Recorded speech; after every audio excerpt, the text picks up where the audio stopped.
Hello there, John Kuturillo here, the counsellor of your listener. Thank you for joining us for this episode. As usual, thank you to everybody who makes this work possible, and also as usual, if you are concerned about yourself or somebody else, please find a professional or somebody else that you trust. Never take what you find on the internet or in the media as advice.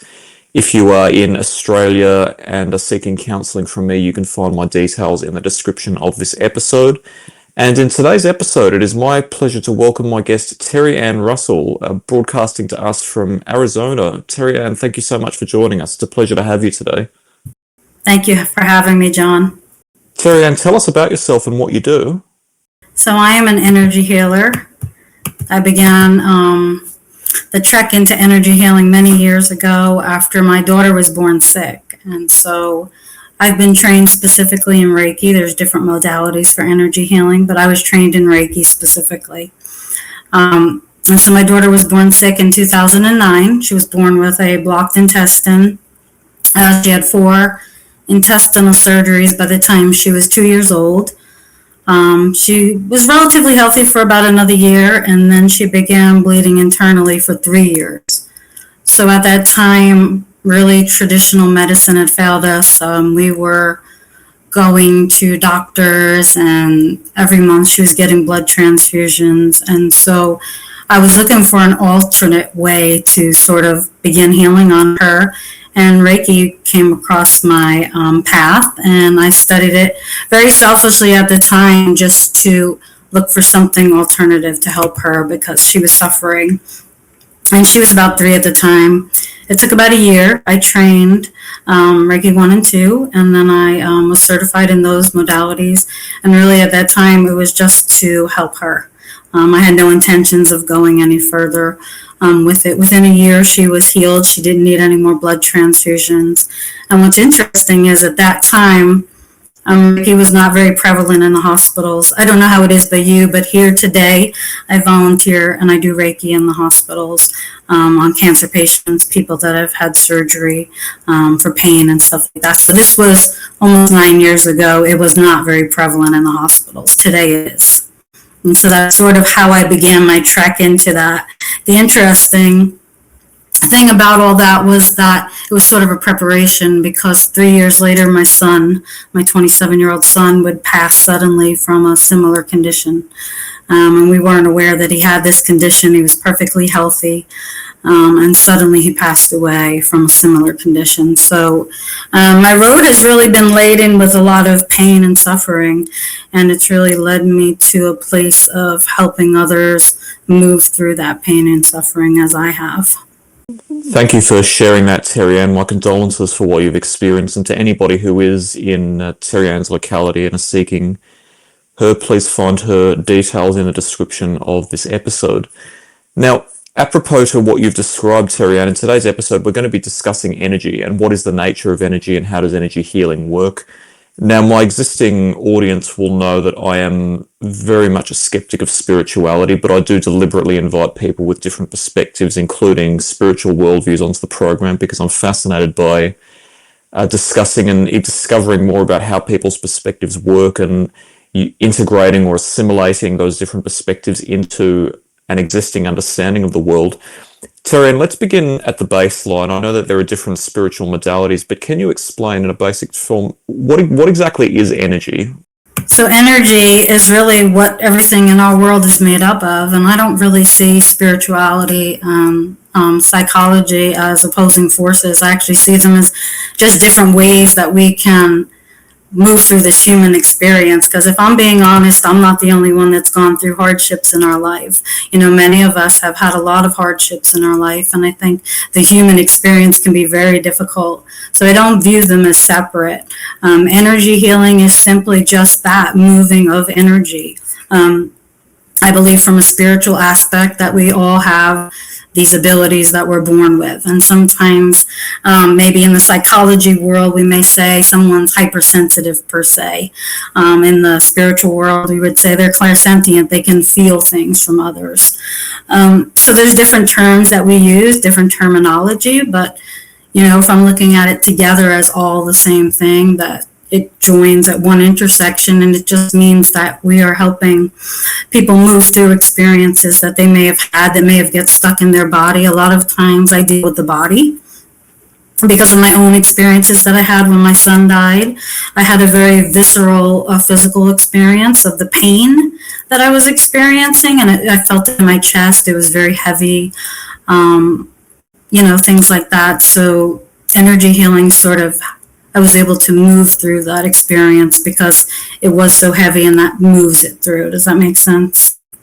Indeed, and I agree that there is more overlap between different schools of thought on the operation of humanity in the world than people might like to attribute. There are certainly similarities in the way that different worldviews operate, and quite frankly, often they're operating on exactly the same basis, just using different concepts or different terminology to refer to them. So there is much similarity. I'm curious to explore the concept of what things are made up of, in the sense that, is energy physical or is it metaphysical? Because some people would opine or suggest that the world is made up of physical matter, atoms, which become matter. Is energy matter, or is it something beyond that, something that can't be experienced or understood within the realms of physics? I honestly believe it's both. We're looking at energy when we look at it from a physical standpoint. I have a desk, I'm working on a computer. Those things are very physical in our existence. When you look at it from a metaphysical aspect, we are energetic beings. We have energy that resides within our body. We have electrical impulses. Our brain has electrical impulses. Our heart has electrical impulses. So these are actually very physical things, but also very metaphysical things. And I don't think you can sort of separate them and categorize them as to looking at one or the other. I think it really depends on your beliefs of what you're looking at it from, what perspective. Because I studied psychology, I studied human development, I went into social services after college. I had that sort of background of how the brain works, and the metaphysical aspect brought me to a whole new level of understanding, if you will. My spirituality is very important to me. How I move through life, what I do. And so a lot of my beliefs do come from not only the physical realm, but the metaphysical realm. That's an excellent way of describing it, because the basic components of existence can often sum to what is greater than the individuals.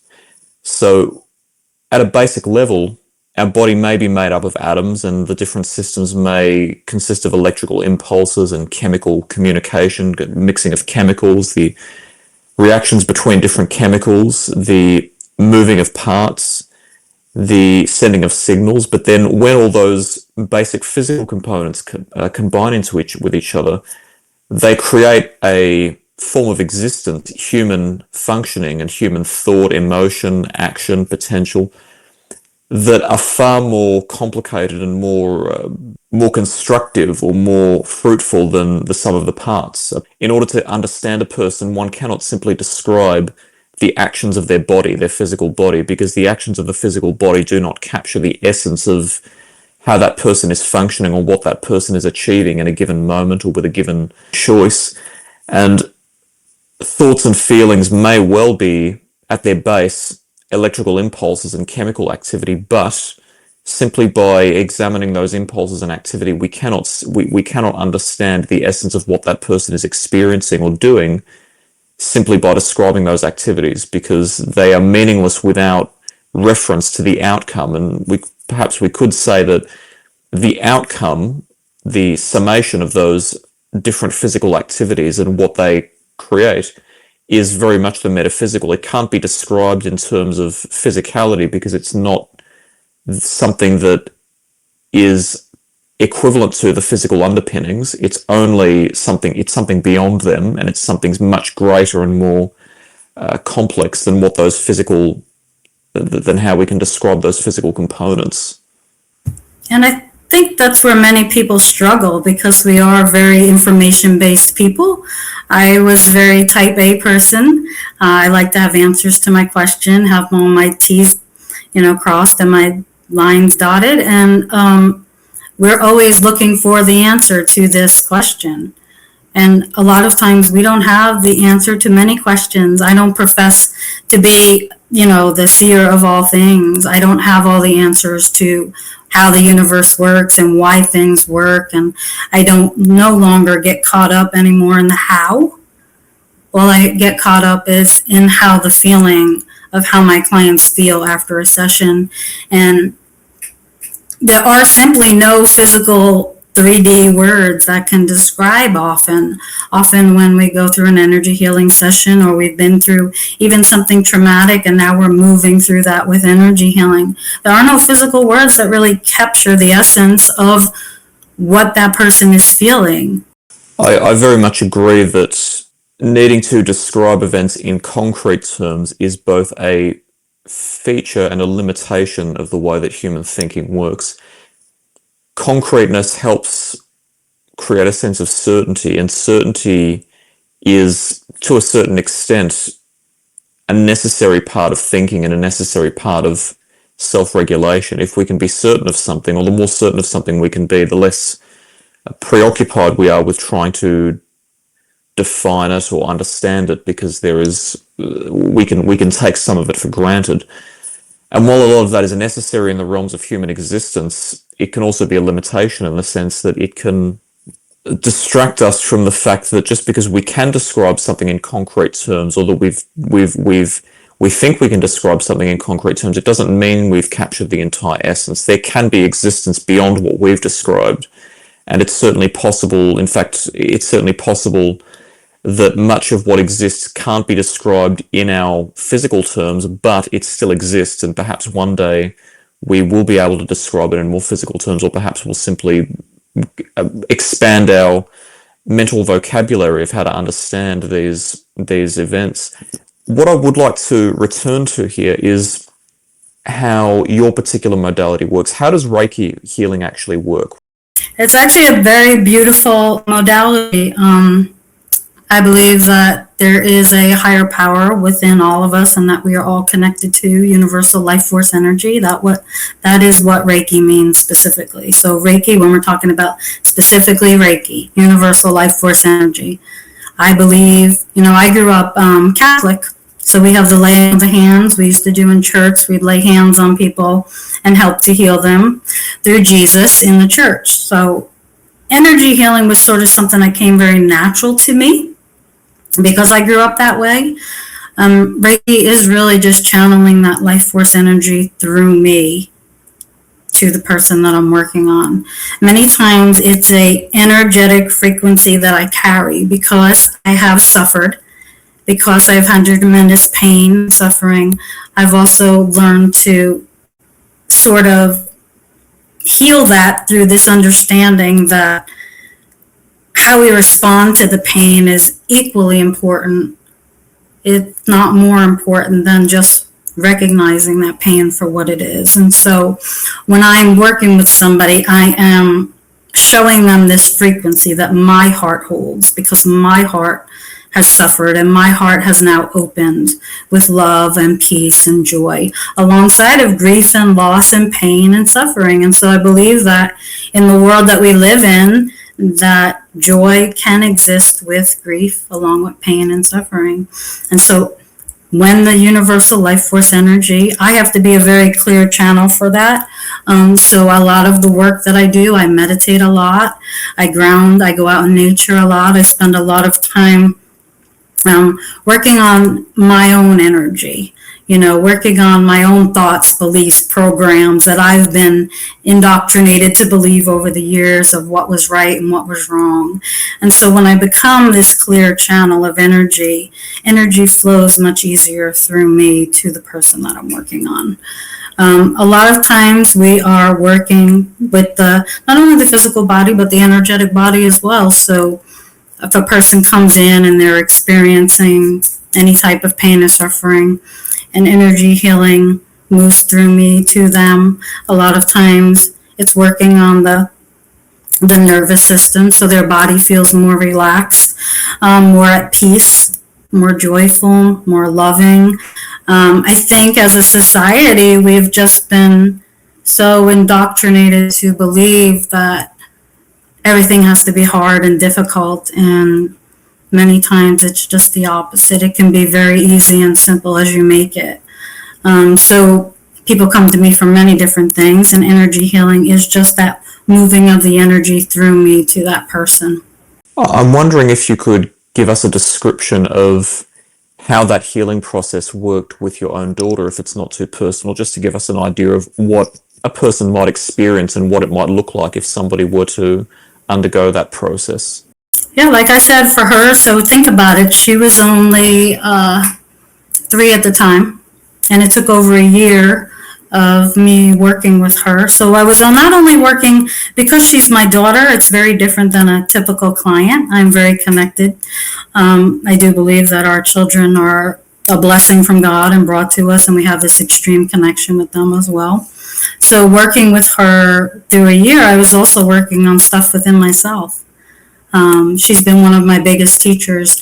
So working on her at that age, obviously, she's little, she can't express things. She was just beginning to speak. And so we went through a lot of sharing, like visually, what does it feel like when you put your hands on your stomach? What are you feeling when I'm doing this, or how afterwards, how her, like if her energy was very depleted. I don't know if you know about bleeding internally, but the hemoglobin drops very low, and it affects their appetite, their mood, their energy. And so a lot of her irritability, a lot of her not eating, that would all come from low iron. So as we move through this process and this healing, I would notice things that she was feeling, even if she didn't have the words to describe them. I could almost sort of, because I am hypersensitive as well, feel that through her. So after in the course of this process, what would be your activity? What would you be doing with your daughter in order to work with the energy? So I actually feel energy within my body when I'm working with somebody. So if I'm working with somebody, because I am hypersensitive, I pick up on a lot of energies of many different people. I call it clairsentient. I'm very clear feeling. Have you ever, met with somebody, and or we walked in a room and there was a fight, but you can feel something is sort of off in the energy of the room? That's really what clairsentient is. I can feel that. So when I'm working with my daughter, or I'm working with a client, I'm feeling things move through my body. Getting a visceral effect within my body. If someone comes in and they have, throat chakra issues, I may feel like my throat is very clogged, or all of a sudden I'm clearing my throat a lot. And I'm focusing that energy of working on that throat area. Afterwards, it feels almost like this swoosh, this opening up of that channel, and it is much more clear within my body. That's how I know that that has been worked through. So effectively, by manipulating your own energy, you can then transfer that manipulating effect to somebody else in order to change the activity of their own energy. Yes, I'm moving that energy through them. So a lot of times depends on what the issue is. Is it physical? Is it mental? Is it emotional? Is it spiritual? Obviously, the physical body is more dense. You're not going to come in a session and, like with my daughter, heal internal bleeding in one session. There's expectations. Does the person believe they can be healed through a session? There's a lot of beliefs that go into it as well. When we look at it and we think about it, it's like, if we're looking at energy and the person has a belief system that they can't be healed, are they really going to come to me and ask to be healed? They're not going to. So there's a lot of beliefs around that as well. If you believe you have the ability to be healed, you can be healed. If you believe you have the ability to succeed in life, you'll succeed in life. There's many different things that carries within our mind, within our body, within our soul, and a lot of what I teach today is about the mind-body-soul connection.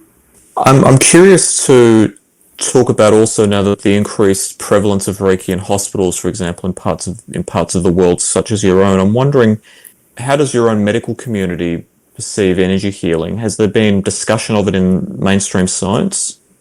Yeah, there's been a lot of research done around it. And like I said, so she was sick almost 9 years ago, and Reiki was not really heard of or discussed. Today, it is very prevalent in Arizona, in the hospitals, and in many other different states where we're at. It is discussed, it has been studied. They say there's no scientific evidence of it, but people feel better. And when I'm looking at this, you're looking at evidence, if you will. If somebody's going to come to me for a session and feel better, their pain is lessened, there would be a chart that we would have that we used at the hospital. Where's your pain level when I start? Where's your pain level when I finish? And specific questions about how they're feeling before and after. And so those studies show that whether it's energetic, whether it's spiritual, we don't have all the answers as to what it is and why it works, but we do know that it does work, and people are experiencing these shifts in how they're feeling through energy healing. So when people say there's no scientific evidence, I'm curious as to know what they might mean by that, because evidently the mainstream medical community has in some parts of the world accepted it if it's present in hospitals. So has anyone ever expounded on what they mean by no scientific evidence? Because that type of terminology has a range of different meanings, and a lot of people who aren't versed in science don't question it. So when we say there's no scientific evidence, it can mean that it hasn't been tested according to the rules of Western science, or it can potentially mean that, in a more informal sense, that there's no understanding of how it works. So what do people mean when they say it hasn't been scientifically tested? As a counsellor, I receive referrals from others, and I also like to help my audience become aware of resources and other providers which may be beneficial, as well as help other individuals and organisations gain exposure. That's why I host the Your Listener Partner Network, and I'd like to thank my partners for their support. I'd like to introduce you to Knox Family Law. Uma Nadaraja is the principal lawyer of Knox Family Law. An accredited family law specialist, as well as a thoughtful and compassionate wife and mother, she helps with matters relating to marriage, de facto relationships, separation, divorce, parenting, finances, child support, and more. She takes a collaborative approach, and whenever possible, supports with the use of alternative dispute resolution to minimise turmoil. She strives to achieve the best outcomes for all whom she represents, and is culturally astute, having advised people in a range of cultural settings. Find her at www.knoxfamilylaw.com.au. Again, there are no physical, sometimes, words to describe. How do we base this scientifically? Do we sit down in a study? I can tell you from my own experience that, the heart has electrical impulses, right? We feel people's energy, whether you're hypersensitive or you're clairsentient. You're going to feel that heart energy from somebody. So there has to be a way to judge that or test that or come up with this hypothesis of what it really is. Has it been scientifically tested in the hospitals? I don't know. I do know that in my part of the world, it is becoming more prevalent and more acceptable. I think people are ready for a different sort of way. We're becoming, as we have moved through, our society has been very sort of in a box about the way things work. And, we're sort of moving through to that more spiritual aspect of looking at things. Of sometimes there are no scientific evidence to base upon, and people haven't simply done the studies to show that there is scientific evidence. I'm not a scientist, I don't know. I agree that what is conventional, or what is considered to be safe in scientific terms, can be restrictive, and I've commented before that science has its virtue and has its place and is very important, but it can also, if used indiscriminately or in a sense that is not faithful to its original purpose, can become dogmatic. So I'm very much aware of the risks of that. I don't like to play, I'm not going to play devil's advocate, that's a low game for me, but I'd like to explore some hypotheses in this realm. It would be possible to test something like energy healing scientifically. Even if we don't know how it works, we can test it scientifically. I'm not sure whether it's been done or not, but for the reference of our audience who are listening, the way that we would probably do that is we would first of all, need a large number of people who are experiencing the same type of problem, and they would have to be as similar to each other as we could reasonably find in the natural population, which is is achievable. We would have to take those people and then randomly divide them into two groups, apply exactly the same energy treatment to one group, and not apply them to the other group. And potentially, or even divide them into three groups, apply energy treatment to one, no treatment to another, and then a conventional medical treatment to the third group. And then at regular intervals, we would have to use the same measures to evaluate how each of those people are progressing in a given time frame. It could be done through self-reports. It could be done through blood testing or use of radiology to determine functioning in certain parts of the body. It could be any number of different existing types of medical examinations. It's possible to scientifically test any treatment. And the virtue of it, or the place of it, as we could say, is that when you test things in that way, you actually eliminate possible cognitive bias. You eliminate any wishful thinking, so to speak, or you eliminate any potential for a person to interpret results more favorably than they actually are in real life, because they want the treatment to work, or because they would like to see the results, because perhaps they believe greatly in the treatment and they want to see it succeed, which these types of powers of suggestion do have an effect in real life. They do affect how we think. And for scientists, it's certainly no different. Scientists are human after all. So it would be possible to scientifically test these treatments. Do you think it would actually be to its credit to test them, just to demonstrate that there is potential for them and that perhaps they should be more widespread? I believe that anything is possible. So obviously, if we're testing it, I am probably more of a skeptic in your realm when it comes to that, because I don't know that you could find people that are almost exactly the same, that have the same experiences. I'll go back to like two children who grew up in the same house. They have the same parents, they were raised the same way, but they're totally different people. Why does one person become an alcoholic and one person doesn't become an alcoholic when they're raised by alcoholics? There's a lot of variables that, obviously would come into play, and I'm just not sure that you can find the right demographic for all of those different types of people to be combined in one study at one time in one place with energy healing. And would it benefit it? I don't know. We do energy healing because we believe in something bigger than us, and my life has been about believing, and there's so much more to this world that I don't know. There's so much more to this world than just my two eyes can see. And so being open to that, I think, is a whole other area that asks us to explore within ourselves. Who are we? Why are we here? What are we doing here? Many, many questions that we've been asking ourselves over and over for eons and eons, and we still don't have the answers for. I agree that we need to be willing to ask questions that are difficult or perhaps may not have an immediate answer, because any scientist even worth their salt will tell you that just because something cannot be explained in our terms, in our language, or in our conceptualization of how the world works, does not mean that it doesn't exist, or that it's not important, or that it can't happen.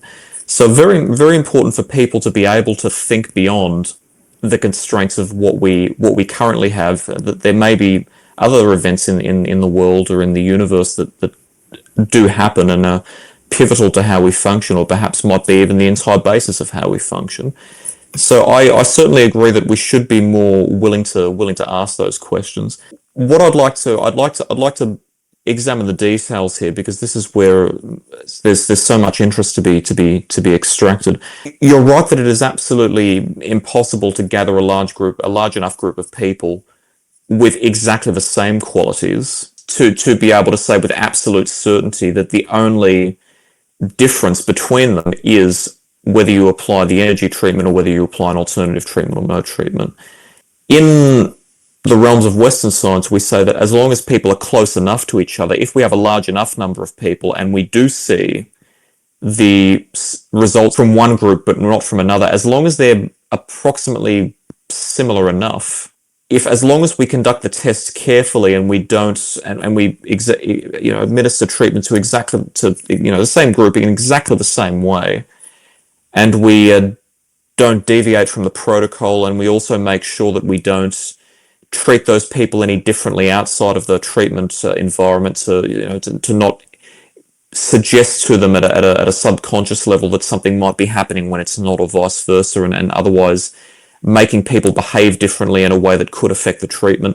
As long as we're absolutely consistent in that, then we can say with reasonable certainty that the treatment itself is causing the difference in the person's outcomes. Is it restrictive? Perhaps it is. But perhaps the counter to that is that if we don't systematically test a treatment, how do we know that it is the treatment itself that's causing the changes in a person, and not, for example, some other factor that we may not have even considered in that person's life? For example, is not to say that the treatment is ineffective and that I'm calling it in any way fraudulent, but more to say that there have been historically recorded events, I believe, of people spontaneously recovering from illness. Now, can we explain it? Perhaps not, but are there alternative explanations for how things work? Yeah. There's so much, and I think that we're really living in a time where science and spirituality are beginning to meet more and more. And I believe they give you a more complete picture, if you will, of rather than just one way or the other. And a lot of that is what I talk about. It's a balanced way of being. It isn't just a mind, it isn't just a body, and it isn't just a soul. It's a balanced way of being. And so when we talk about the three of them together, science, psychology, and spirituality, they all provide different things, and it gives us this more complete picture of what it means to be a human. I think when we're looking at energy healing specifically, I'm not trying to convince anybody what to believe or what not to believe. I believe that when I do my work with somebody, that they feel the difference in when they came in and when they leave. And I believe that that's really what is even more important than understanding why they're feeling it or why they're not feeling it. I'd like to examine that idea further in the sense of medical ethics, for example. As a health, even as an energy healer, even if you're working within spirituality, you're working with clients who may have physical or mental health concerns. Do you think that as a basic standard of ethics, there should be some understanding of how something works, so at least we can provide reassurance to our clients that any change they observe is actually a robust one and not simply coincidental? I'm really not sure how to answer that, because I have a very high ethical and moral compass that I follow. I would not do the work that I do if I didn't believe in it, and I didn't believe that it worked and that it had merit, and if I hadn't seen so many things over and over again that have proven to me and proven to my clients that it works. Everybody is so different. There's no one way to tell how someone is going to react to something, whether they're coming in for a psychology session or whether they're coming in for an energy healing session. You don't always know the full picture. Are they being completely transparent with you of what they're experiencing or going through? All I can say is that when I do my work, and I can only speak for my work alone, is that I come from a high moral compass and I do my work through love and peace and connection, and I want people to feel that love, peace, and connection. And if they have this feeling of contentment when they leave, I'm happy with that result, because if they came in before and they weren't feeling that and now they're feeling it, that is enough for me. Everybody's different. Maybe that's not enough for you and you want to look at it from a more scientific perspective, but we're all different. And I think that our end goal is always the same, right? We want our clients to feel safe. We want them to feel heard. We don't want to influence their thinking about what they're coming to us for, or putting our beliefs or thoughts or feelings into making them believe one way or the other. I identify with the idea of the connection because what has been shown is that even in my field of practice, that regardless of the specific therapeutic methods that we use, the feeling of rapport and safety that the client experiences in the therapeutic relationship is one of, if not the single most important factor in determining whether or not the treatment actually works.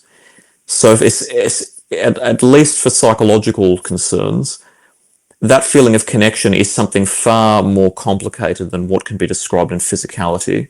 So it is absolutely essential that people understand that sometimes you just have to feel the connection, because if a person feels a connection and they feel confident in the process, we're talking in psychological terms here with psychological matters, if a person believes in that process and a person feels safe and a person feels competent to be able to engage, their mind will literally work in a different way to if they felt unsafe or felt hopeless. And if they feel competent and they feel hopeful, they are more likely to do something that actually causes a change in their life. And even in the basic realms of physics, that's a completely plausible way to explain it, that the client acts in ways that foster the change, which then encourage them to do more things that foster the change. It's a self-perpetuating cycle. In psychological terms, whether we work from a spiritual standpoint or whether we work from a more contemporary Western scientific standpoint, there is much overlap between those two perspectives. When it comes to the realms of physiological problems, I'm wondering how you ensure that the change is long lasting, in the sense that, do people follow up on a regular basis? Is there external consultation or anything similar? Yes, absolutely. And what I like to teach is I like to have my clients be empowered. So Reiki 1 is the modality where you do 21 days of self-healing on yourself before you come certified. And that all is learning about the connection that you have with yourself. And I believe that empowerment, I think everybody should learn Reiki 1 to be able to feel, because I think as a society, we've been taught not to feel. At least my generation, we've been taught to shove stuff down and not feeling. I don't want to feel that. That's uncomfortable. And so when we learn something like a modality like Reiki 1, and we're connecting with our own body, and we're feeling where we have that tension or that unease within our body, we're looking at that and saying, oh, I can actually put my hands on my heart and I can feel that energy moving through me myself. And I think there's no greater thing that we can give our clients than the gift of empowerment. So absolutely, I think Reiki 1 is perfect for things like that. I do follow up with my clients afterwards. How are you feeling? Many come back for repeat sessions depending on what we're working on. It may lead to other things where we're talking about the mind, the body, or the soul. And so there's things that beliefs, thoughts, patterns that we all have that can be causing imbalances within our body or within our chakras that we carry, the meridians within our body. So I think, absolutely, people are looking at new ways to sort of find this place of wholeness within themselves. And whether that is, for the mind, the body, or the soul, I think there's this intersection at this connection where people are really in a place ready to become more aware of who we are on a spiritual level, an energetic level, a physical level. Have you ever been part of a multidisciplinary team in treating physical problems? In a scientific or hospital setting, or Hospital, inpatient, general practice medicine, and have you ever been part of a bigger care team, or do Reiki practitioners get involved in multidisciplinary practice? No. Is there much, would you say there's increasing consultation between mainstream medical practitioners and spiritual practitioners in holistic patient care? I think there's starting to be more so. I even did volunteer work with hospice and doing Reiki on hospice patients that were dying in palliative care. There's something to be said for, end of life care. So I think we're coming to a point where we're starting to see that maybe there's all of these different things that can lead to one complete wholeness, that even in the medical field. But I don't know that we'll see that in my lifetime. We may see many great advances come through. I don't know. I am hopeful that it is starting to be more of, you have a Reiki practitioner on board, or you have an energy healer on board, with the whole team, just as if you have a physical therapist on board, or you'd have a cardiologist on board, you'd consult in different areas. I think we haven't looked at the spiritual aspect of what that means for people and what they're feeling. So the more we can bridge the gap together and work together for the wholeness of one person, I think that it's much more beneficial. Do you ever recommend, after seeing a client for a given period of time and having, especially with regards to issues like your daughter's where there's a very clear physical issue, do you ever say to a client, after we've completed a course of healing, now that we've done that, perhaps follow up with your doctor or follow up with another practitioner? Yes, always. I always tell them that this is not a medical diagnosis. Follow up with your doctor, see what they say. Because I don't believe that there's one way to do things. I think Eastern and Western have to come together and meet in the middle. And there's things that I believe in traditional medicine. Had it not been for blood transfusions, my daughter would not be alive. So I truly believe in traditional medicine, surgeries, things like that. She would not be alive had those not been available for her. But I also believe on the other end of the spectrum that there is this spiritual aspect to us.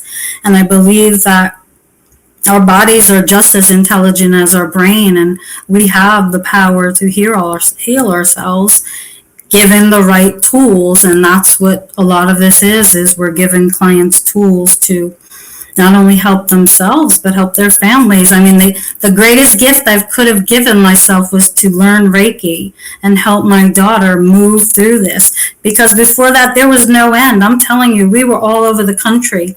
We were at the best doctors and hospitals. We were at the Mayo Clinic. We were at Mount Sinai in California. Nobody could help her. And blood transfusions was a way to sustain her, to keep her alive, without any concrete answers as to why this child was bleeding internally, where she was bleeding internally. And I'll be honest, Reiki was the only thing that helped her. So I believe in the middle road, Eastern and Western. That's wonderful, Terri-Ann. Thank you so much for sharing your insights today, and thank you for participating in this discussion. It's been fascinating, and I absolutely love exploring the details of how we see the world and how we can potentially work with it, and actually showing people that there's always more below the surface than what we often think. And by having these conversations, I love spreading knowledge to people, and I really hope our audience takes this as inspiration to want to do the same in their own lives, whatever worldview they may have in particular. So thank you so much for coming on the program today. It's been an absolute pleasure to have you. John, thank you so much for having me today. I was so grateful and appreciative to be here and share my thoughts. It's my pleasure. And to our audience, thank you everybody for joining us. As usual, if you have concerns about yourself or someone else, please seek advice from a professional or somebody else that you trust. If you're in Australia and are seeking counselling from me, you can find my details in the description of this episode. If you would like to contact Terri-Ann, you will find her details in the description of this episode as well. And if you have any feedback on the program, or would like to be a guest, or would like to give any kind of feedback about what you'd like to hear, please contact me. I love to hear from my audience. And until next time, everyone, take care.